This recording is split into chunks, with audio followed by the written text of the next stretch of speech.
Welcome to Podcast on the Brink, your weekly dose of Indiana basketball news and discussion, brought to you by the Assembly Call and Inside the Hall. I'm your host, Jerod Morris. Join me live at assemblycall.com every Thursday night and immediately following every IU game for our live IU postgame show. And visit InsideTheHall.com for complete coverage of IU basketball and to join the discussion in the Inside the Hall Premium Forum.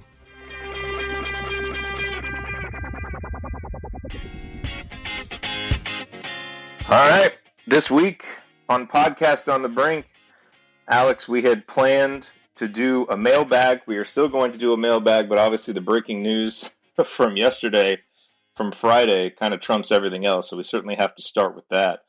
Before we begin, though, I do want to let folks know if my audio sounds not as good or not as crystal clear as normal, it's because we're down at my in-laws' house, so I've got a little bit of a different setup here, not quite as good as usual, but hopefully it still sounds okay. How are you doing, Alex?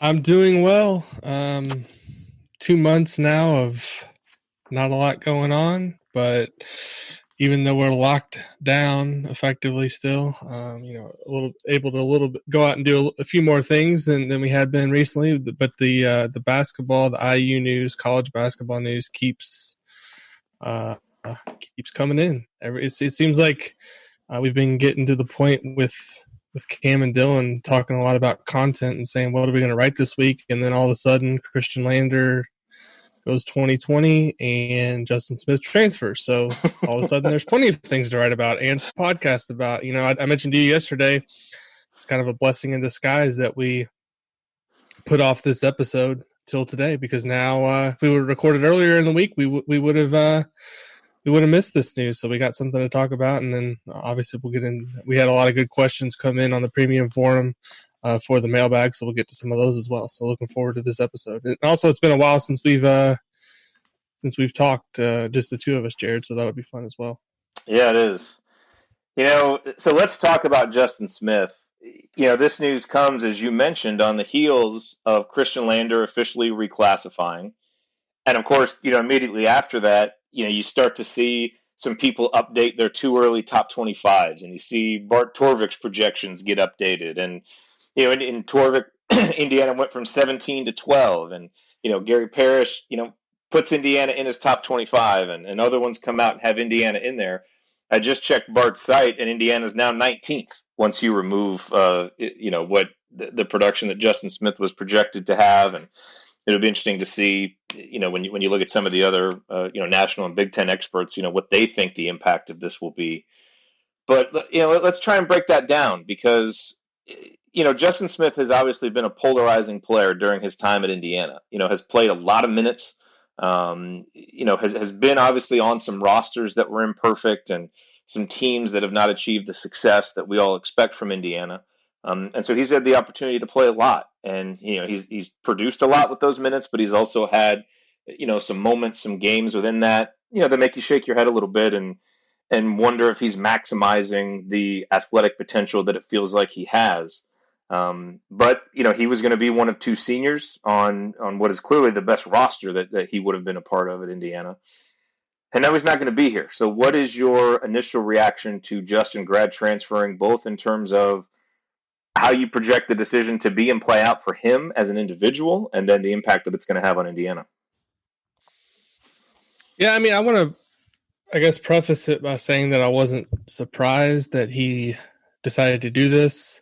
Yeah. The other thing I want to say is, and we're probably going to get into some of this, Jerod, but, you know, I see a lot of takes, like in the comments and on our site. There's over, I think, 125 comments on the post, and there's like something like 200 or 300 something on the Facebook post. So obviously this is a topic that a lot of people are interested in and have opinions on, but I think that there can be positives in it for Indiana, and also there's clearly negatives in it. So I don't think it's clear cut like it's a good thing he left or it's a bad thing he left. I think there's things that it'll be that you can look at in terms of guys getting more of an opportunity to play next season and maybe blossoming into new roles. Those could be positives, and you can also just be honest with the numbers and what Justin Smith meant to Indiana's team last year. I mean, I believe he led the team in minutes, and he was the second leading scorer.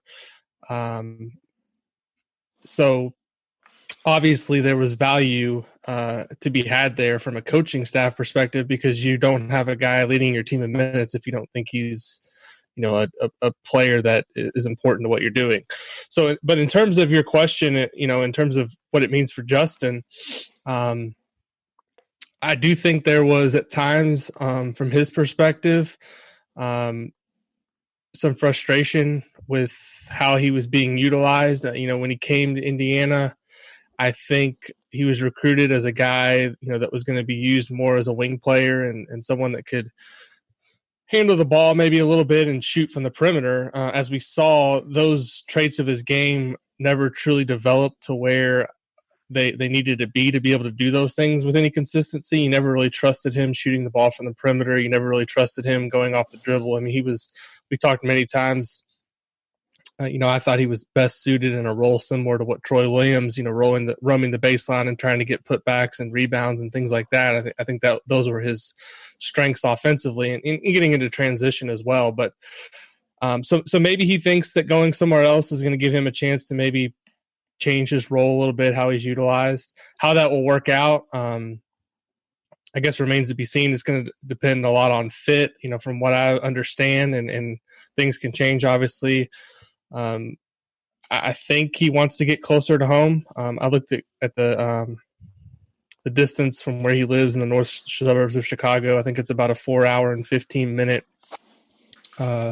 commute or whatever for his folks and things like that to get down to IU games. So from that perspective, if that is indeed one of the reasons, it would make more sense, maybe to go to some programs that are in closer proximity. In terms of how it might change his outlook for the next level, I don't think he's going to be an NBA player, regardless if he finished his career at Indiana or if he went somewhere else. I'd love for him to prove me wrong on that. That's just my sense based on watching him now for the last 3 years. It's nothing against him. I think he's a great kid. I think he represented the program very well on and off the court, and obviously wish him the best of luck. But from IU perspective, I think the first thing that crossed into my head was what an opportunity potentially here for Jerome Hunter and Race Thompson to take on bigger roles. And I think if you're the coaching staff, I think that's the first thing you have to look at and say, hey, we appreciate what he did. I'm sure they didn't want him to leave, but there's definitely the depth and some of the guys there to kind of step up and assume a bigger role. So kind of a long answer to your question there, and I'm sure you have some thoughts as well. But I just have a problem, I think, when something like this happens. It doesn't have to be clear-cut negative, clear-cut positive. I think you have to look at both sides of it, and I think there's obviously some positives from an IU perspective potentially, and there's definitely some negatives when you look at kind of what he brought from a statistical standpoint and the fact that he was going to be one of 3 seniors on next year's team had he stuck around. Yeah, when something like this happens, it opens up many different possibilities and many different paths for what can happen next. And really what you're trying to do is kind of assign those probabilities. And what do you think is most likely to happen? Because we don't know right now. So let's get to that in a second. I want to talk a little bit more about Justin because, I agree with you, and I think you hit on something important, which is that there just seemed to be a disconnect between Archie Miller's vision for how Justin Smith would function in his system and Justin Smith's vision for the kind of basketball player that he wants to be. And if that is, truly the case, and they've now had, 3 years to work together, and they reached some sort of impasse on it, then I think it's a good decision for Justin to, go try one more year somewhere else. And I know, there's the argument of, players should stick it out and deal with adversity and all of those things. And I understand that, and I think a lot of cases those are valid. But also, at the same time, a player only gets one chance to play college basketball. And if you're in a situation for 3 years that you kind of have stuck it out and you've done it and it just doesn't feel like the right fit and you want to try something else, I don't think there's anything wrong, especially when you've, graduated in 3 years and done everything that you need to do to give yourself that option to make the decision. Then I think it's perfectly fine, to do that. And I certainly wish him well, and I hope that he finds what he's looking for. And, what you don't know about Justin's career is, obviously the big issue has been shooting. right? I mean, it has always felt like, as you said, Justin kind of wants to handle the ball more, wants to shoot a little bit more, and yet what we actually saw on the court from him did not lead you to believe that the coaching staff should have more confidence in him doing that, because as fans, we didn't have confidence in him doing that. We had confidence in Justin getting out in transition, being a cutter, being an offensive rebounder as a defender. But that, again, that's not necessarily the vision that he had for himself as a player. Now, it's kind of a chicken and egg thing. Did he struggle with those components of his game inside of games because he didn't feel the confidence from the staff? And yet, did the staff not have confidence in him because he wasn't displaying those skills? And that's where, when you kind of have, a good, maybe a better connection between player and coach, you can work through that. But it didn't develop, and so bottom line is, there is I think there is a very good chance that this will, it has the potential to work out well for Justin, I think, if he can find the right fit and have an opportunity to showcase some skills that he wasn't going to be able to showcase at Indiana. And then, when you look at it from Indiana's perspective, as you said, it's a really good opportunity for Jerome and Race to step up. But this is where we start to get into, okay, how does this affect next year's team? Because for all of Justin's faults as a player, or the things that you looked at and it's like, man, he doesn't do this, he doesn't do that. When he's out there with Trace, we automatically have two non-shooters. It's hard to build lineups around that. And those things are all true. But I don't think there's any world where you would say that you want to go into this season without Justin Smith. A guy who has played a lot of minutes, has been really durable, has been productive, and again, even for his faults defensively, and maybe the possessions that he hasn't played as hard or as tough as you want him to, he has still been this program's best defender over the last couple of years, because he is a guy, especially defensively, that I think understands what they're trying to do, is in the right spot, does the right thing a lot on a defense that for 2 years has had a lot of guys rotating in and out of it, learning a new system, that have struggled with it. And so how does Indiana replace that? That's a very real thing, because in some of Indiana's biggest wins, Justin had really big moments defensively and played big in big moments defensively, and you're going to have to replace that. And you're going to have to replace a guy that, again, in some of Indiana's biggest wins, the Michigan State game, other games, he really stepped up and played well. And there's a reason he was a 4-star recruit, and there's a reason why he frustrated Indiana fans, because you would see that and be like, let's see that all the time. But now, almost like with Devontae last year, it's like, yeah, there were games that Devontae didn't give you very much, but there's also some big games against big teams that you don't have a chance to win without what Devontae brings to the table. And so I think there's some of that with Justin Smith. And, even if you just look at it from a depth perspective, Alex, having a guy that you could count on to be able to play, 75% of your minutes, be able to guard another team's really good player and give you some productivity offensively, even if there were some possessions you'd like to have back, that's still a net positive. What you don't know is, what would the effect be of a senior and a coach not really being on the same page? Does that trickle down to other players? Does that have an impact on morale? Is that not what you're trying to build from a culture perspective?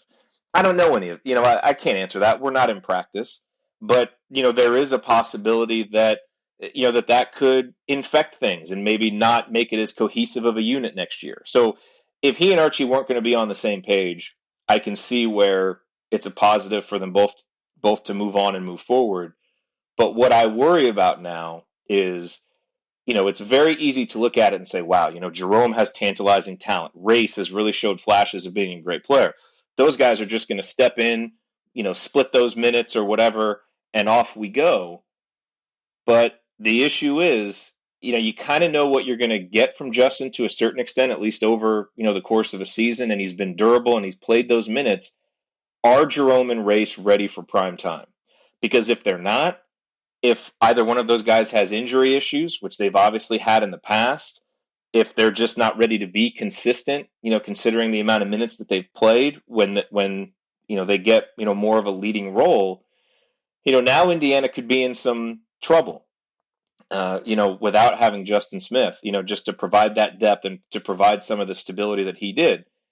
If Jerome is ready to take the next step and be the scorer that we think, if Race Thompson is ready to play consistently like he did more down the stretch last year, I do think there's a world where if both of those things happen, this can turn out to be a net positive because the two of them combined can bring a more varied skill set.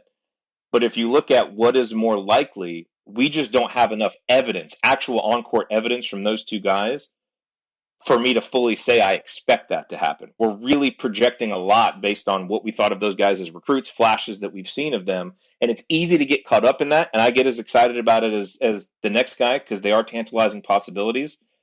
But I just think we have to be careful expecting things to happen that we haven't seen happen, and that's what you're losing with Justin Smith is, hey, at least if there was stuff you didn't like, you kind of knew what he was going to give you. You knew you were going to have those minutes. You were going to have that durability, and Jerome and Race were going to be able to settle in a little bit more and have another year to develop. Now, Indiana doesn't have the luxury of them being role players. They've got to be primetime players.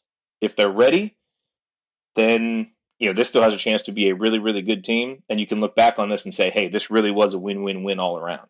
If they're not ready, we may get into December and January and think, boy, we maybe we underrated a little bit of the things that Justin brought to the table when you see, some of these other young guys struggling. So obviously we don't know what's going to happen, but those are kind of the conflicted feelings that I'm looking at it with right now and don't really know. But that's what I'm going to be interested to see play out. And it's nice to know that Jerome and Race have the talent to where they could do that. But, boy, just given their history and some of the ups and downs they've had, it's tough to know exactly what to expect. And, that's not a definitive answer, I realize, but those just seem like the possibilities. And like I said, now it's more about assigning probabilities to what you think is more likely to happen. And I just know I would feel more comfortable going into this season knowing Justin was there on the roster. But now we're going to see, obviously what happens with these young guys because they're going to get their opportunities. Yeah, in terms of the upside and how it could turn into be a positive, I mean, two things immediately popped into my head when I heard the news, and I kind of got the suspicion Thursday night. I got a couple text messages that something might be in the works, but obviously it didn't come out officially till Friday morning. But the first thing that popped into my head, and we talked about, and I even mentioned Race and Jerome, I think the ideal scenario there is Jerome kind of taking that spot that Justin left from the standpoint of, he has the capability to shoot the ball from the perimeter. And I think one of the things that was a problem for Indiana at times last year with a lot of the lineups was you had Joey Brunk, Trace Jackson Davis, and Justin Smith all out there together, and none of them could shoot from the perimeter, and they were a lot easier to guard. All of a sudden, you add in Jerome Hunter. If he can become consistent from the perimeter, you've got something there. The other thing I immediately popped into my head was more opportunity for lineups potentially with Trace at the 5 and maybe Jerome at the 4, and then you go with 3 guards to kind of give you even more kind of versatility in terms of spacing the floor. You got Lander now. You could potentially put Lander and Rob out there in some lineups together and then go with 2 wings and then a big man.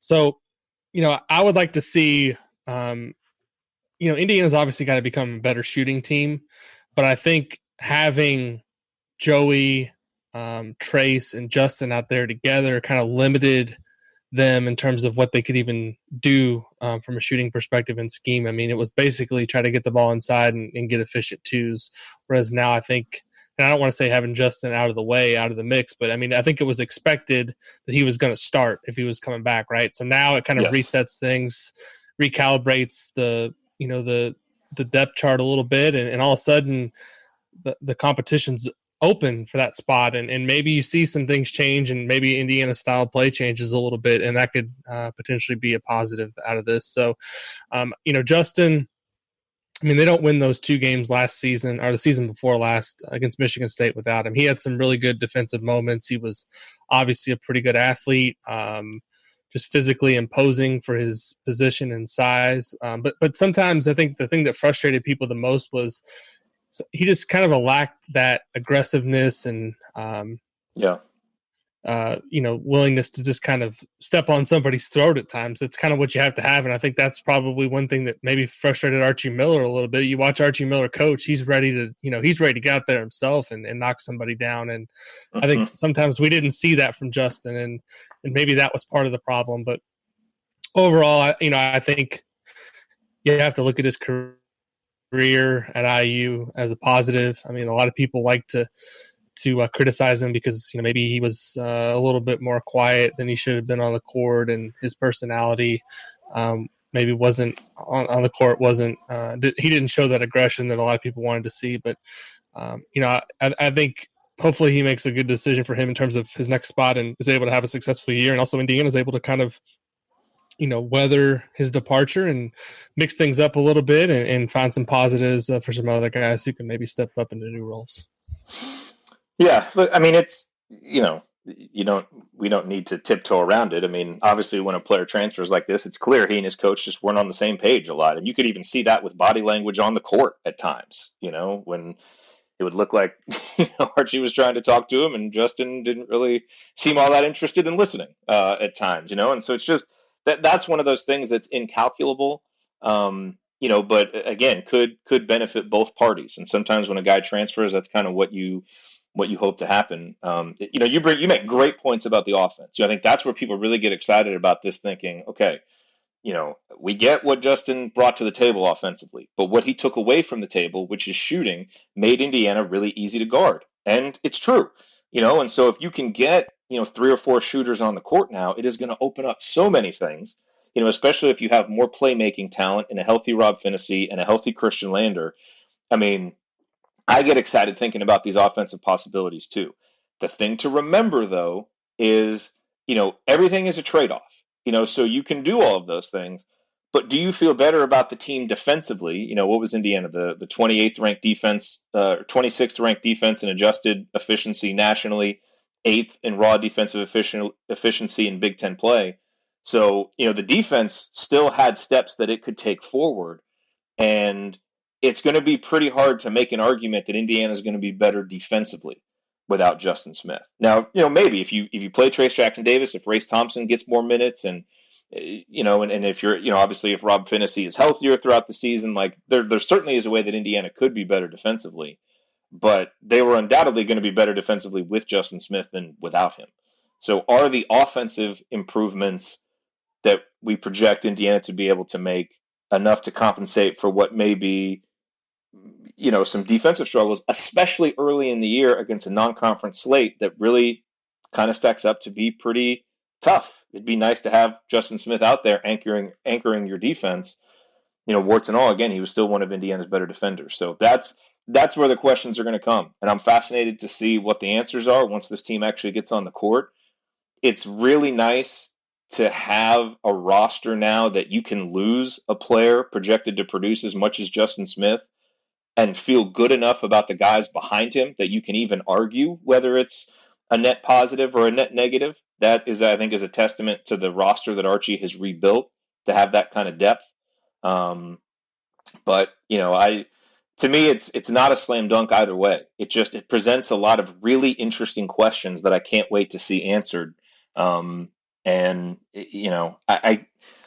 guess, like, if you had to guess right now, whether in February we're going to look back on this and say, hey, this ended up having a net positive or a net negative. Like what do you think? Are we going to be in February saying, man, if this team had Justin Smith, they'd be those 1 or 2 games better that they need to be to maybe be competing in Big Ten?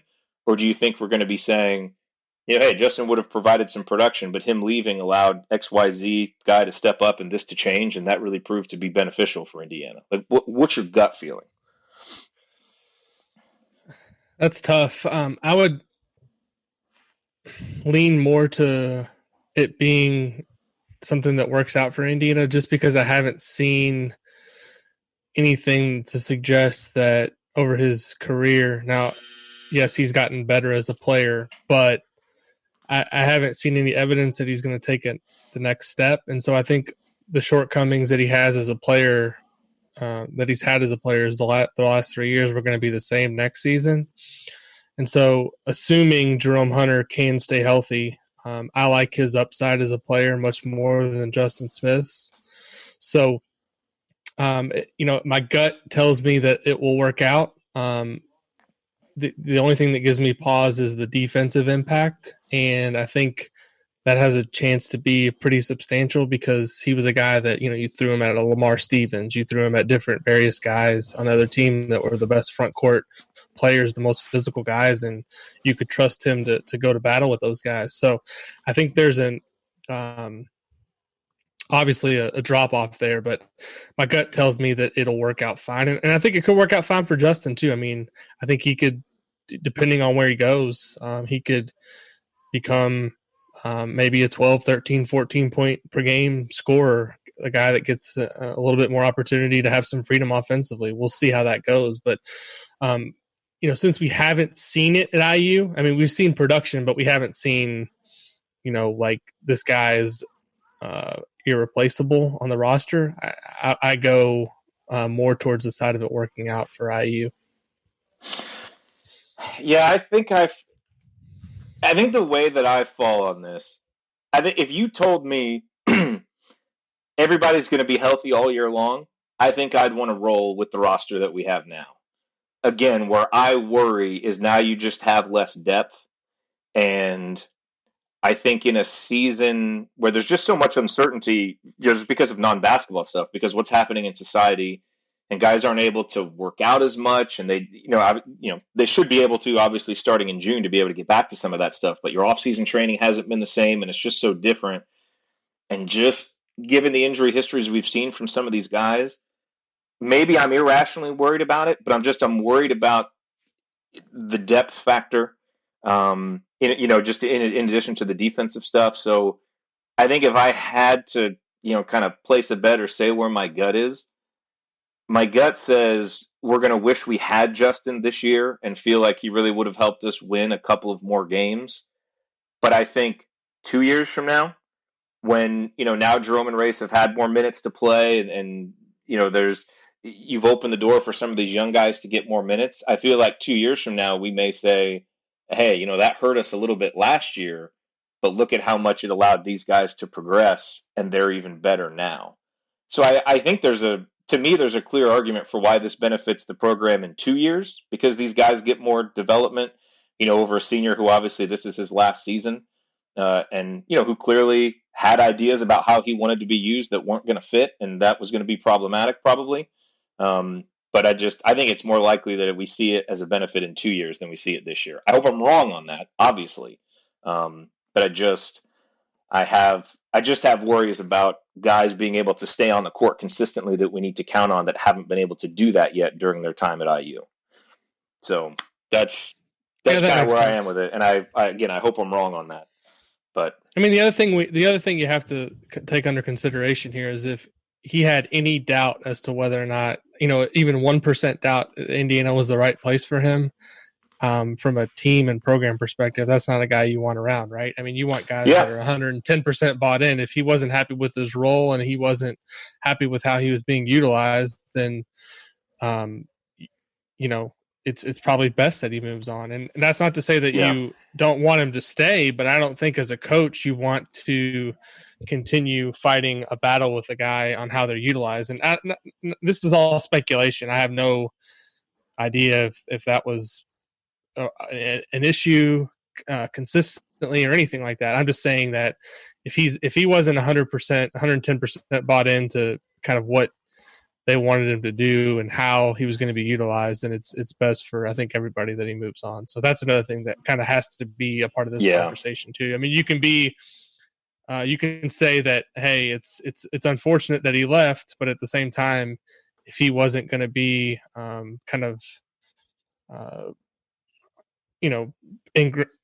entrenched in kind of what he was supposed to be doing from a team perspective, then I think you want him just to go ahead and move on, and then you move on with your team and it's next man up. Yeah, and in that sense, like I said, I think it's best for both parties. I guess and clearly he wasn't 110% bought in, because he would have stayed, so we don't know what that percentage is, but we know that's what I'm true. Saying. So, if anybody's even thinking about leaving, then that's probably not somebody you want to stay, right? Yeah. and maybe you're able to have a talk with a coach and you come to some sort of understanding on stuff. But this clearly was a player coach relationship that just wasn't going to be productive enough on both sides to stick it out for another year. And so, like, that part of it, which is so difficult to calculate, I get. And if we weren't even going to get from Justin what we got last year, then yes, then we'll probably be better off, and he'll be better off. So. But just in terms of what you projected him to give you as a player for the stuff we see on the court, that's where I wonder, how much we'll miss it. But we'll see. I mean, it is a tremendous opportunity for Jerome and Race to play more. It's a potential opportunity for Jordan Geronimo to see more minutes. It's an opportunity for Indiana to play more three-guard lineups, which they now have, obviously, the talent to do. I think it's actually an opportunity for Armand Franklin to get more minutes because, he's a guy whose premium right now is defensively.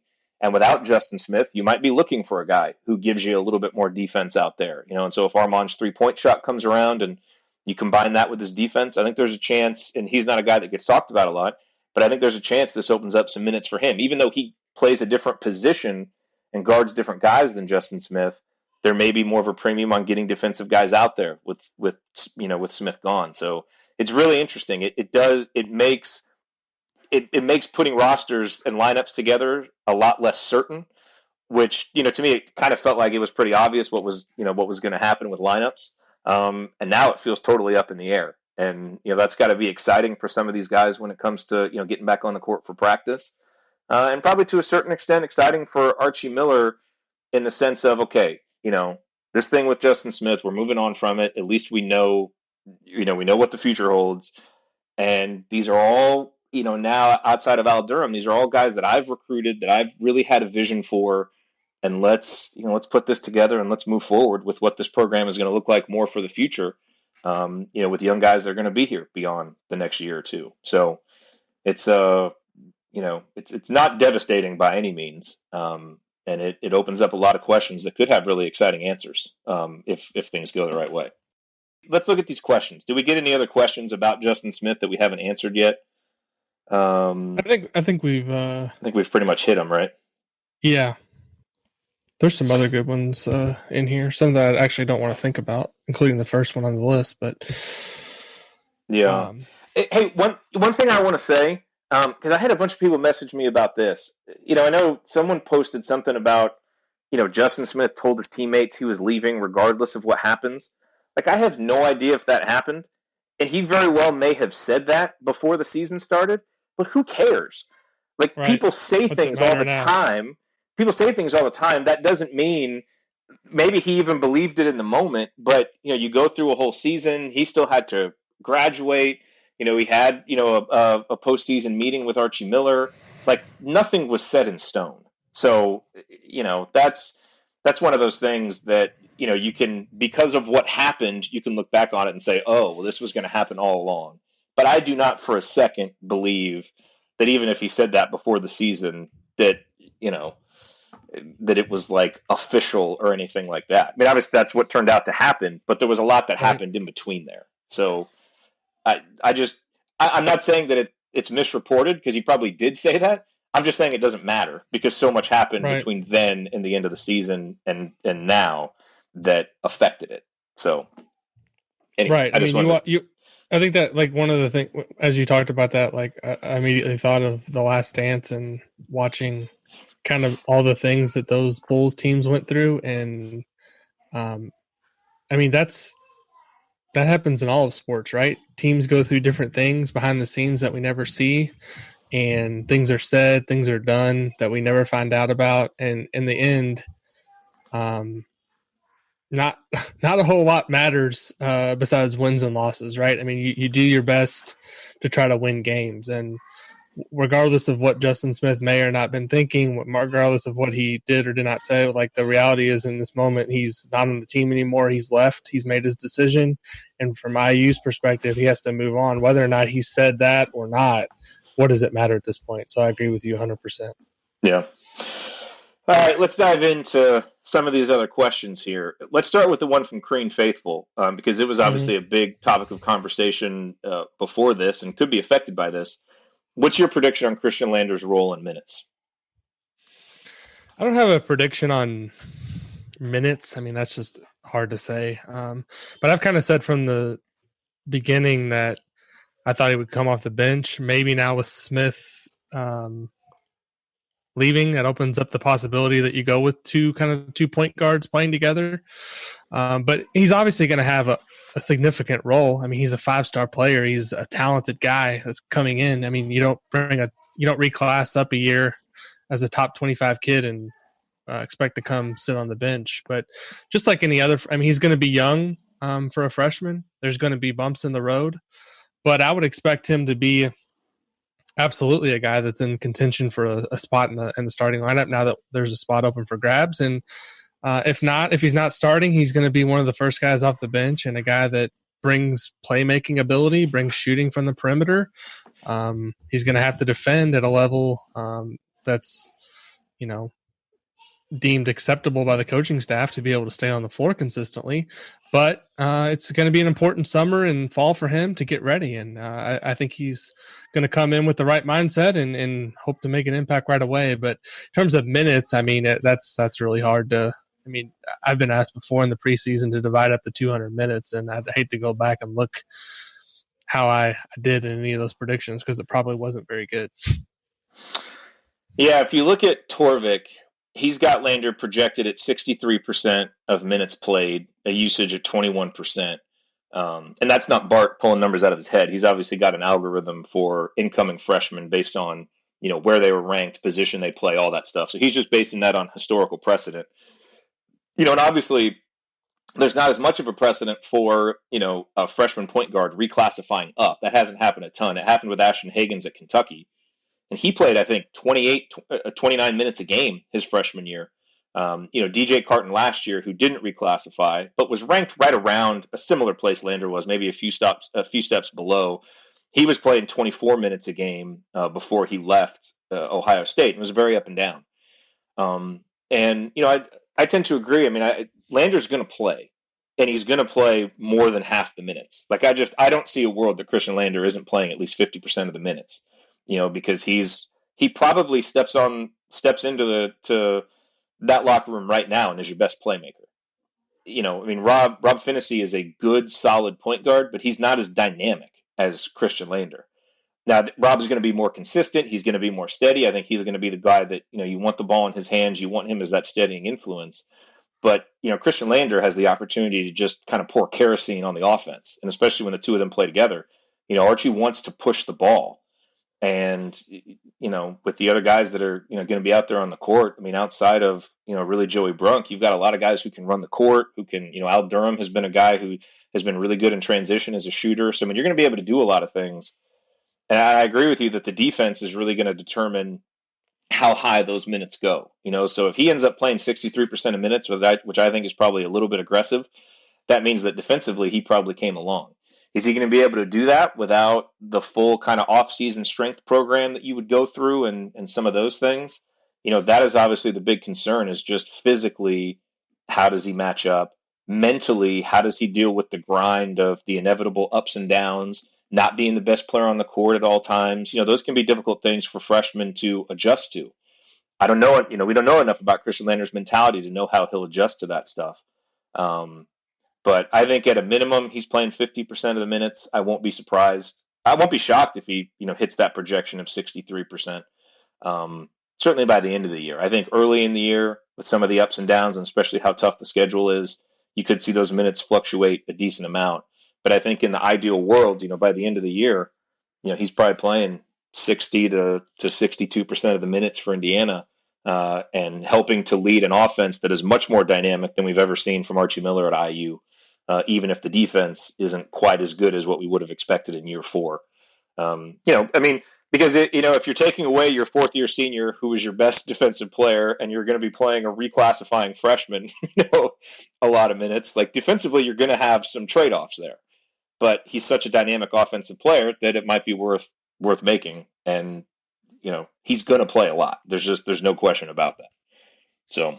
Yeah, the one, and I just sent you this guy's profile in the chat, Jerod. But the one guy that And also another guy that, there's a lot of people that talk about Ashton Hagans, and there's been some other point guards that reclassified, but back in 2015, Derek Thornton, a 5-star, reclassified, went to Duke and played 64.5% of the minutes as a freshman and ended up leaving Duke after a year sitting out and kind of bouncing around USC, Boston College. But he was a similarly ranked player to what Lander was. So there's no sure things, right? I mean, that brings up my point. That brings me to my point. Like, why bring up Derek Thornton as kind of a worst case scenario? But if you're going to bring up Ashton Hagans as a positive, you have to kind of look at the full scope. And there's a challenge to moving up a class, and it's not like if you're a 5-star that it's a guarantee that you're just going to come in and dominate. So that's I would temper expectations and hope that he surpasses kind of what people hope that he can become, but there's definitely no guarantee that he's going to come in right away and be a highly efficient, just kind of great player. I mean, DJ Carton last year was a very talented player. He didn't reclass, but he was he struggled at times too. I remember the game, I think in Bloomington, he had something like 7 or 8 turnovers. I mean, he's going to be a freshman. There's going to be bumps in the road. So, and he also was phenomenal against Kentucky. So I mean, that's the ups and downs that you're going to have. Yeah. Exactly. So. You know what's really interesting about this Derek Thornton comp is, obviously you look at how his career played out, and it didn't go how you would expect from a 5-star guy. I mean, he finishes his career at Boston College, with an offensive rating of 87.3, which is not great and not what you're expecting. But if you look at what he did at Duke, he, just a fine freshman season, whatever. But being a freshman point guard is hard, even if you're not, a reclassifying freshman, which makes it even harder. But you look at the comps for Derek Thornton's freshman season, which again is just fine. Like it's nothing great. It's probably not even good. 2 of the player comps are Derek Walton and Peyton Pritchard, who ended up becoming, conference player of the year, national player of the year type guys as seniors. So you got to be patient with freshman point guards. I think we're learning that with Rob Finney, for example.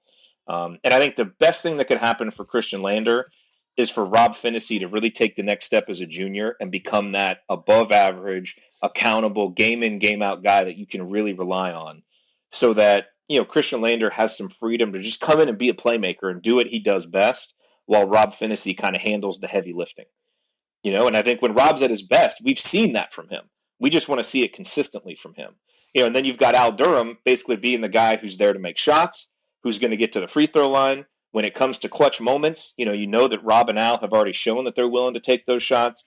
And that would allow Khristian Lander to just kind of go make plays, which I think is what you want him to do as a freshman. So hopefully that happens. He can kind of fill in around and be the dynamic playmaker that he can be without a whole lot of pressure on him. Because there's going to be games where he's not ready to go, and he just struggles. And so if you've got Rob as a steady hand, if Al is what we expect as a senior, and even if Armand kind of takes that next step, because he's the guy that gets forgotten about here, it can just be steady. That's going to help you navigate the inevitable choppy waters of Khristian Lander adjusting to college basketball. So, no doubt. Let's see. Then Hoosier 98 asked realistic expectations of Lander's contribution, which I think we kind of covered there. Okay, Hoosier Ladybug, do you have insight on this? What are these voluntary workouts going to look like? And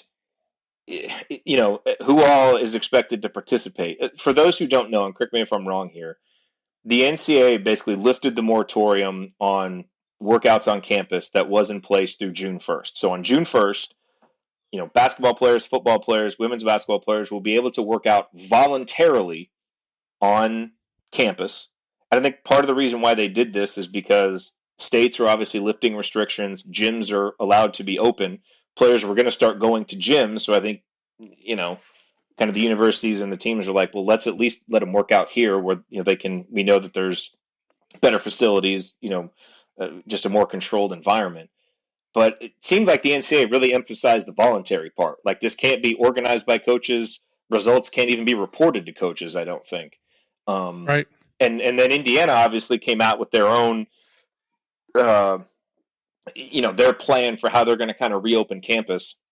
And it seems like they're going to allow these. So what do you expect from these voluntary workouts And when can actual organized team activities start on a normal calendar? And do you know if there are any restrictions or moratoriums on those right now? Yeah, there's no organized workouts at all right now. The only thing I think that's permissible would be like a strength and conditioning coach working with somebody in the weight room or somewhere where kind of like supervision's needed. Obviously, you wouldn't want guys going to lift weights without a coach there because injuries and things can happen. But yeah, voluntary is very stressed in everything that the NCAA's put out, and they've even gone to the um, out of their way in the what they wrote to say that if players aren't comfortable yet coming back to campus, they can't be forced to do so. Now, do I think that's going to be an issue at most places? Probably not, but there can't be any. Obviously, with the situation that we're in is unprecedented, and I mean the coaches are going to have to adhere to these guidelines, and if there's and I'm not even talking about Indiana specifically. I'm talking about in general, because now it's not just men's, women's basketball and football. It's all NCAA sports. Voluntary workouts can resume June 1st based on information I think that they just released yesterday or the day before. At first, it was just going to be those three. And now it's all the sports, and so I think a lot of it's going to be dictated by. What Big Ten policy becomes, which we haven't heard from the Big Ten yet, exactly when they're going to lift the moratorium, and then Indiana's going to have its own policy. So I expect things to kind of get back to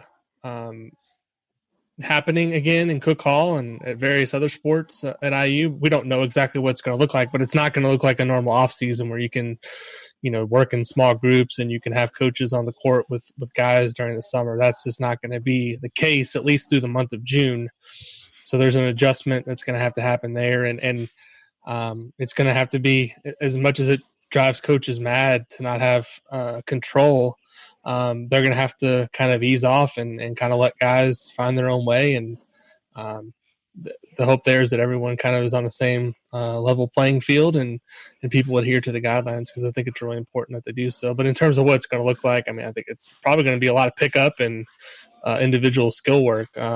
Guys kind of doing stuff on their own in the gym. It's not going to be anything that's guided by coaches or other than strength and conditioning stuff, which I expect that Cliff Marshall would be able to be involved in just from a safety perspective. Seems like that would put a real premium on internal leadership and just team chemistry. Having guys there that can organize stuff, having a team that obviously knows each other well, which I mean, obviously, Al Durham was a captain last year. He's been around for a while. You've got some guys like Rob Finnessy that are now upperclassmen. Joey Brunk, obviously. So, hopefully that's something that Indiana is in a position to take advantage of as much as any other program, just because they, and obviously they've got guys then that have played together in high school with Galloway coming in and Leal coming in and Lander and Trace Jackson Davis. I mean, Armano. That's the another benefit of having a lot of guys from Indiana is you've got guys that have pre-existing relationships that for kind of an unprecedented situation like this where you just don't have as much time together. A lot of these guys have spent time in the past, so they already have that relationship. I don't know if that's an advantage necessarily for India. Maybe it's a small advantage. I don't know if it's something where it's like, we're going to be better on the court next season because of it, but it would seem to at least help in a situation like this. To just kind of be more organized and have some of that camaraderie you need. It'd be a good time to have a guy that pulls everyone together and says, hey, I know the coaches can't be involved, but this is what we're going to do. There's not a whole lot else going on. I mean, the first thing that came to mind was, wouldn't it be nice to have a Jordan Holes or Victor Oladipo to stand up in front of the locker room and say, guys, this is the expectation if you want to be a factor on this team. The coaches can't tell us what to do, but we need to take it upon ourselves to kind of get better. I mean, this is what else do we have to do besides get in the gym? Let's make it a point of emphasis to spend a little less time on the Netflix and the video games and a little bit more time on getting up 500,000, 1,500 shots a day, and let's play pickup and let's do these things that we know that we can do to get better. I mean, that to me, those are the teams that are going to be successful, right, Jerod? The teams that go above and beyond on their own. I mean, that's how it is in any course of life. I mean, you try to Yeah. spend the extra time to get better. Those are the people that usually get ahead and get rewarded. So, And that's we'll how it is find in out any next season too. You know, Right, like exactly. it's not just this situation. That's how it But always is. it's even more important now, right? Because Yeah. there's nobody forcing you to do anything. So somebody has to step forward. And I'm not talking about just at IU. I mean, this is going to be around the country. The teams that have the most leadership and the guys who take it seriously and approach it from a business-like perspective are going to be the ones that are rewarded next season. That's just how it works. Yep. From IU grad Mark, do you think Archie works with players to help them get ready for professional ball beyond the normal practice? If the feedback for a player like Justin or Trace is to develop an outside game, would he do anything to make that happen? Seems like Ohio State brought Wesson outside this year. Maryland did the same with Smith. Crane seemed to do that with Thomas Bryant. Would Archie ever incorporate something like that to help a player make it to the NBA? So here's what I would say to this, which is, players are going and getting feedback from the NBA. And this is, feedback on stuff that they need to improve upon. And it can I think it can sometimes seem like those things are at odds. If the NBA is telling Justin Smith that he needs to improve his 3-point shot, well, obviously Archie Miller wants Justin Smith to improve his 3-point shot. Like that doesn't make him a better NBA player. It would make him a better player in college. And obviously Justin's not here, so let's use Trace as an example since he's here. What's going to help make Trace a lottery pick would also help make him a better player at Indiana, right? So it's not like there's a disconnect between a player improving on those things. Where I think the disconnect can come in is, are you ready to actually showcase this in a game? Because, obviously Trace needs to work on his outside shot. And if he works at it, and in practice he shows that he can do it, I think Archie would be a little bit more liberal in allowing him to do that. But I don't think it's just a blanket thing of like, okay, let's bring Trace outside and let's just let him fire him up, because if he goes out there and fires up bricks, that's not going to help him showcase anything. That would actually be worse, because now you're not even leaving it up to the imagination. It's like, no, we've actually seen him take 43s in the season and he made 2 of them. So that didn't go so well. So there's always going to be kind of a tension there between, okay, yes, you want to showcase this for the NBA, but this skill isn't really ready, either A, to showcase you in a positive way, or B, to help the team win. The examples of Wesson, Smith, and Thomas Bryant, those guys moved outside and they were pretty successful doing it. So they kept doing it. And I think if they hadn't been, their coaches probably would have felt a little bit differently about it. So, there are probably some coaches that are a little bit more willing to live with some of the mistakes. And I certainly think you would say that a guy like Tom Crean, when it comes to showcasing a big man's outside shooting, is probably a little bit more willing to live with misses and let a guy maybe work that out in a game, just because it's more part of his coaching philosophy. But I don't think, so to answer this question, I certainly think Archie wants to help these players get ready for the professional game, because those skills are going to help them as Hoosiers. It's just about what's game ready. And I think it's interesting to think about Juwan Morgan's senior year, because I think as that season went on, we all kind of thought Juwan was taking too many 3-pointers. And that was a thing that clearly he was going to need to showcase for the next level, but he had also shown his previous few seasons an ability to make them in games. And so you thought, okay, with a little bit, let's increase the quantity of shots. Let's see if you can keep the efficiency up. He didn't. But and I think at times Archie probably would have wanted him to go inside a little bit more, but he was at least willing to live with it, even if the results weren't quite what you wanted. But you had at least seen some evidence in the past that it was an avenue worth going down. And so that, I think, is going to be the thing for Trace to do, is to show that it's ready to be showcased in a game, both to help the team win and so he's not, putting something on film that is going to make him look worse for the scouts. And I don't see any reason why Archie would stand in front of Justin or in front of Trace doing that, if he's put in the requisite work and shown enough results in practice. Yeah, the thing with mentioning Crean doing this with Thomas Bryant and kind of, I don't think there was any ill will on this question in terms of trying to suggest that Archie's not as involved in player development or thing like that. But I know for a fact, because I've talked to a lot of guys that played under Tom Crean recently. I've done a lot of interviews with him, that Crean told guys that the best way to showcase yourself or prepare yourself for the next level is to win a lot of games, right? That too. It's Yeah. Yogi Ferrell probably isn't in the NBA if he didn't lead Indiana his last season and run the team and do the things that helped win games. If he would have went out and averaged 30, but Indiana wouldn't have won, maybe he doesn't get the same opportunity to go in the NBA. So this whole thing, Calipari's always talked about for letting guys kind of do what they want to do. You know what he also does? He wins a lot of games, and those guys get on the biggest stage and the biggest spotlight because Kentucky's on TV because they win and they have a lot of fans and all that stuff. But I think that the best thing you can do for any player is play to your strengths and win games. If the team has success, then you're going to be seen and you're going to get the opportunity. If you don't win a lot of games, then nobody's going to care, and NBA guys are going to be less inclined to want to be interested in you. So whether or not Trace Jackson Davis can shoot threes to me is irrelevant. Can he help Indiana win a lot of games, and can he continue to get better at the things that he's good at and maybe add the occasional, outside perimeter shot? But I think it would be a poor decision on his part and also Indiana's part in terms of trying to win games to just kind of go out of your way to try to focus on one thing to show NBA scouts. I mean, NBA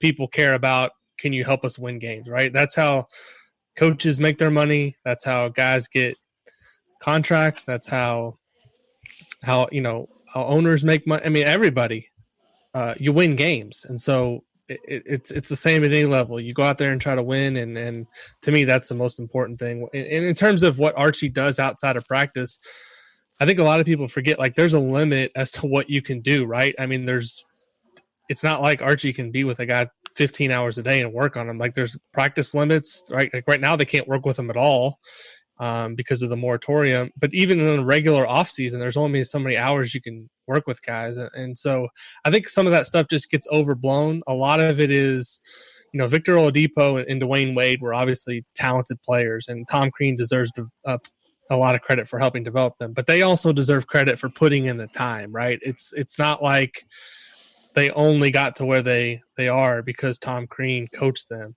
They also had something within them, like a fire that burned, to get better, and they continue to do that. And I think if you work hard and you win games, the rest will take care of itself. So to me, it's not, you can't overcomplicate this stuff, right? So, I mean, to me, it just comes down to, are you willing to work and can you win? I mean, that's basically it. Yeah, and look, to your point, you mentioned Thomas Bryant, and you look at what Thomas Bryant did as a freshman. He was 5 of 15 from 3-point range, 33%. Mm-hmm. As a sophomore, he took 60 attempts and made 23 of them, 38.3%. That'd be like the best 3-point shoot. I guess maybe Devontae Green shot better than that a season or two, but that would be one of the best 3-point shooting seasons that this program has seen in the last few years. And he was also probably wide open on a lot of those shots because he was playing with Troy Williams and Yogi Ferrell and Juwan Morgan and OG Anunoby. So the second season, right? Nick Zeisloft, Max Bielfeldt. I mean, there's a lot of good players in that team. Yeah, well, that was the second season. So that was when he was playing with, Rob Johnson and James Blackman, not his freshman year. But this actually brings me to my point, which is point A. He needed to showcasing the outside shooting certainly was going to help. And he did it more, but he was ready. The shot was ready and he made it. But at what expense? Because Thomas Bryant is a freshman, and again, part of that is playing with the amazing guys that he had around him. But he shot 70 on twos. Yeah, right. 71% from 2-point range. And then as a sophomore year, as his 3-point shooting went up, he was only 55.6% on twos. And so his overall offensive rating actually dropped 13 points, even though he made so many more 3-pointers. That's odd. Like, you don't often see that. And so, I'm not saying that he just worked all offseason on 3-point shooting and then just that prodigious ability that he had as a postman totally went away. Part of it was the teammates around him and that team just, totally fell apart. But there could be some of that in there, so it's like you really work to take a weakness and turn it into a strength, but is that coming at the expense of your strength? And so, I think ultimately for Thomas Bryant, it worked out because he's in the NBA, and that's part of what has allowed him to play in the NBA has been shooting threes. But that's what'll be interesting for Trace is clearly he's going to want to do that. But as you said, you've got to keep working on your strengths. You've got to keep winning games. That's the most important thing, and then hopefully bring these other skills along. But if you're going to start showcasing them in games, make sure that it's ready so that you're not hurting your team's chances to win, so that you're not again putting stuff on film that you don't actually want people to see before something's ready. So that, and I'm sure I have to think that's the mindset that Archie Miller has with it because he's been around the block. He's worked with talented players, and he knows, from his perspective, he wants to win games, and he knows how important that is. So I'm sure that's a message that's getting across to Trace. For sure, no doubt about it. Okay, let's hit a couple of these other ones. Okay, this is one thing that we didn't really hit with the Justin Smith stuff, but let's hit it now from Quang. What are your thoughts on starting lineups now? Like, what do you think will be the starting lineup on day one? What do you think is ultimately the ideal starting lineup if everything falls into place? Day one, I'll go with it's the same starters as last season, but swap out Smith and put in Hunter for now. So you think Brink is going to start? As of today, yes. By the end of the season, I think there's a chance for that to change. But right now, I would stick with that. What about you? That's interesting. I mean, if we're going based on precedence, Archie he likes to stick with starting lineups. I mean, Rob's going to start, Trace is going to start, Al Durham is going to start. And then again, Justin Smith was a guy that you were writing in pen in that starting lineup. So I think you're probably right. I think if I had to bet on it, I would say Joey starts and Jerome gets the nod. I think a lot of people would want it to be Jerome playing the three, Race Thompson, kind of at the 4, and then Trace Jackson Davis at the 5. I think if everything breaks right, that's probably the ideal. And then, maybe you've got Khristian Lander as the 6th man, or later on he starts, and maybe you're bringing Al Durham in as an offensive guy off the bench. I think his minutes will be the same, but just how that might change. But I think it's going to be really hard to unseat seniors. I mean, Archie obviously believes in seniority, so I think it's going to be hard to get Al or Joey out of the lineup, no matter how many minutes they play throughout the game. But I think the lineup that a lot of people want to see is going to be Rob, Al, Jerome, Race, and Trace. And then obviously, as we see what Khristian Lander is ready to handle, now you've got some flexibility to maybe play 3 guards, put Jerome at the 4 if he's ready to defend there. We saw how well Race and Trace played together. It's pretty hard to convince me that the ideal lineup for this team doesn't have those 2 guys playing together because of what they bring, defensively, and just how well they seem to work offensively. So it really seems like you've got 6 or 7 guys there that you can just kind of mix and match them based on matchups, and really do some good things. I mean, the answer is different. If you're asking me what I think or what I would like to see, those are 2 different. Yeah. I told you what I thought. What I would like to see would be Lander, Finney, Durham, and then Trace at the 5, and either Race or Jerome at the 4. And that would probably be matchup dependent because there are going to be some lineups where Jerome's just probably not going to be able to handle that defensive assignment. Possibly, maybe so. Yeah. Depends on how much he develops. But he's also 6'7", and if he puts on some mass this offseason or gets a little bit stronger, I think he can handle it. And remember, other teams are going to have to guard him too. So if he can step out and make threes as a 4-man, I think that's kind of when he came through the ranks. That's what he was he was a stretch 4. So it wouldn't be bad to unleash him in that role if he's ready to do it. Okay, a couple more here. We'll take these 2 together. Gregory Spira, what will you guys do with your time if there's no college basketball this year? And then 11th and done, do you have panic attacks as much as I do that are triggered by thinking next season will be canceled altogether? Alex, obviously that's going to be a lot different for you given how much your livelihood depends on college basketball season being there. Yeah, I've had some people ask me about that in the forum, and I think if there's no season, I'm obviously probably going to have to figure out something else to do on a temporary or hopefully on a temporary basis, because obviously there's no basketball to write about. There's really no job for me, and I think I would become incredibly bored at some point. And the other thing, obviously, is just being able, from a financial perspective, to endure that. And one thing I've kind of shared with people who have said stuff to me and are worried about it, I'm also like, there's millions and millions of people that are in a lot worse shape than me, and um, we'll cross that bridge if it happens. But I'm hoping it doesn't. And I think there's been enough good news lately, just in terms of what we're learning about the situation and some of the professional sports starting to come back, and the move from the NCAA to let athletes come back on campus. I think there's going to be a lot of just pressure, and I obviously want things to reopen as safely as possible. I think, Jerod, we could both agree we don't want there to be a season if it's not safe for everybody. To me, health of everybody is the most important thing, and so that to me is first and foremost kind of what has to happen. But as to whether I've gotten panic attacks, not yet, but I really don't want to think about the worst case scenario of there being no season. Obviously, as you mentioned, Jerod, a little bit different from you for you, but this isn't your full-time job. But I know from your perspective too. I mean, we've been doing this podcast long enough. I know it's a passion for both of us, and we both want there to be something a season to talk about, because we both, I think, enjoy what we do so much that would really hurt us both to not be able to do it next season. Yes, and you know what? Indiana sports fans have dealt with a lot of down times recently, and both the basketball program and football program seem like they're poised for really good seasons this year. Like, it's kind of felt like the last 3 or 4 years of all these ups and downs and a lot of downs, it's kind of been building toward this year, and now the dadgum seasons are in jeopardy, It's like, come on, man. So I just, I think we'd all be upset.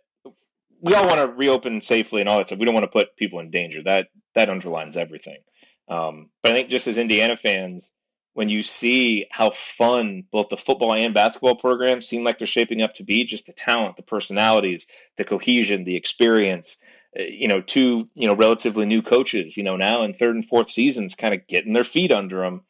Like, this is what you go through all those bad losses, for. This is why you endure the Indiana State games and the Fort Wayne games and like all those games to get to the season here, where it's like, hey, preseason top 25, let's legitimately talk about this. The top 4 Big Ten team, let's go. And so, just from a fan perspective, I think we'd all just be, incredibly frustrated if the season isn't able to go on and we can't see what this team can be, because there's a lot of legitimate excitement about the potential for this team, and I'm right there. I really want to see what this team can be. So hopefully we get that opportunity. And there's still a long way between now and then, but like you said, it's finally seeming like some positive steps are being taken that can make that happen. So hopefully that's what happens. No doubt. Last question, Townie 12. How would you rank the best freshman seasons post-night, and where would Trace land on that list? And he says no reliance on stats. As soon as I read this, I started to go to Ken Palm to look at numbers. He said, no reliance on stats, just gut feeling. I mean, Zeller has to be the top, right? Just in terms of impact. I mean, from a statistical standpoint, I don't know if it's Zeller or Eric Gordon, right? Eric Gordon was the better player, but if we're just going on gut feel, you got to go with Zeller because of what that season was and how good he was, how he was like the final piece to make that a really good team. So, yeah, I would put Zeller 1, Eric Gordon 2, and then really it's a debate between Thomas Bryant and Romeo Langford, isn't it? Am I missing anybody? Isn't it a debate between those two guys? I don't think Trace was better than either one of those guys. And then Noah Vonleh after that. But he's... I mean, Yogi, from a statistical standpoint, wasn't like... No. Crazy, but he also came in and started every game on a team that was number 1 for a lot of the seasons. That was pretty darn good too. But yeah, I mean, it's got to be Zeller, and then Gordon is a distant second.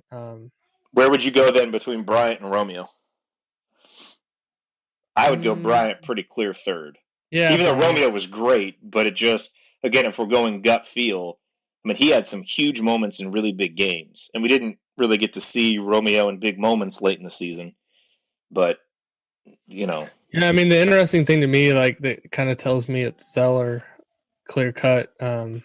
just the eye test from watching it. But then also, I don't know if you read Jared Dillon's interview the other day with Will Sheehy and was talking about like that season. And Will basically, he basically asked him like kind of what was the difference the next season. And he basically was like, well, we got Cody Zeller. So it's like, I mean, he that was a guy that had been through a lot of losing, and you're asking him kind of what was different. And he basically said that it was getting this guy. I mean, he's number one. It's not even close. Man, I'd go Brian over Romeo. I will say though, if you look at I know we weren't supposed to look at stats, and so we didn't when we were ranking them. So I agree. No. Zeller's 1, Gordon's 2, Bryant 3, Romeo 4, Trace 5, Noah Vonleh, and maybe Yogi Ferrell and some other guys after that. Wasn't Noah Vonleh a Big Ten Freshman of the Year? Yeah, I mean, he was really good. Everybody just has negative feelings with how it ended and how bad that team was, and for good reason. But right. he was a good player. I'm saying, I think people might be surprised to go back and look at how good Thomas Bryant's stats were in 2016. I mean, he had they were actually pretty close to, they weren't as good as Zeller's, but they're actually pretty close to Zeller's. Now, Zeller was, I don't know, Thomas Bryant was a pretty integral part of that team, too. Thomas Bryant's freshman season is still a little bit underrated. That's all I'm saying. I'm just trying to make the case for him. I still think it's third, but man, and he had some big moments in really big games too. The difference really is, good as a freshman. The difference was Indiana was a tournament team the year before Bryant came, right? They lost to Wichita State, and then they were really good. Indiana went from a 12-win team or a 10-win team to 27 in Zeller's first year, right? Yeah. So, And Zeller was still better. It's not like they were even and it's just the team. Zeller was better. I think everybody would agree with that. I just think Thomas Bryant's freshman season, it was really good. I mean, Eric Gordon, really good. If Kelvin Sampson doesn't do what Kelvin Sampson did, Eric Gordon's probably number one, right? Because that team was... Oh, man. That team was like 17-1. Peaking and destroying people, and then it just went into the toilet. But I think if that would have continued and Eric Gordon wouldn't have hurt his wrist, I think there's a chance that that story is completely different. Absolutely. It's fun of it's one of those what ifs. Like I've thought about like podcast episodes we could do, like what if this happened, what if that happened. That's one of in the last 20 years. There's so many different things that we could talk about with what if Kelvin Sampson didn't send text messages or make illegal phone calls. How differently does IU basketball look? And there's a lot of positives and I think a lot of negatives that we could draw from that. But that Eric Gordon season was pretty remarkable before it went sideways. Yeah. All right. Well, thank you to everybody who submitted questions. It's an interesting episode to do, Alex. I think going back to the Justin Smith thing, like you, and I'd had private conversations with people about this where I kind of said, like, if Justin Smith ends up deciding to transfer a grad transfer, like, I'll be surprised, at least as it kind of kept going on, but I won't be shocked, and that's kind of how I felt, and so it's just, I guess in the one sense, it's nice to kind of have closure on that and what we think now is going to be the roster for next year, and now to be able to move forward, see if Archie adds to it, see where Justin goes, and be able to follow, his progress, and now see what these young guys can do. Still a very, very exciting collection of players for next year, even without Justin on it. So hope we get to see what they can turn into. Yeah, it was good to get back on here. Also, just the two of us, Jerod, and get to talk about there's been a lot of weeks I think this offseason where we've struggled to come up with things to talk about, but this is actually a pretty newsworthy week, and we'll be back at some point next week, hopefully not talking about a transfer, right? Unless it's a transfer in. Yeah. Which, who knows, Right now in college basketball, seems like there's unexpected news around every corner. So, for sure. We'll see. All right. We will talk to you all soon on a new edition of Podcast on the Brink. Take care, everybody. Thank you for listening to this episode of Podcast on the Brink. We always appreciate you being here. Remember to join me and my co-hosts for more IU basketball talk at assemblycall.com and visit Alex over at insidethehall.com for complete coverage of Indiana basketball. If you want to support Podcast on the Brink, here is the single best way to do it. Tell anyone you know who loves IU hoops about us and suggest that they subscribe. Podcast on the Brink can be found on Apple Podcasts, Google Podcasts, Spotify, and everywhere else podcasts are available. Tell your social media followers, email your friends, text your family members. For weekly discussion about IU basketball, they need to be subscribed to Podcast on the Brink. We'll talk to you next time. Go Hoosiers.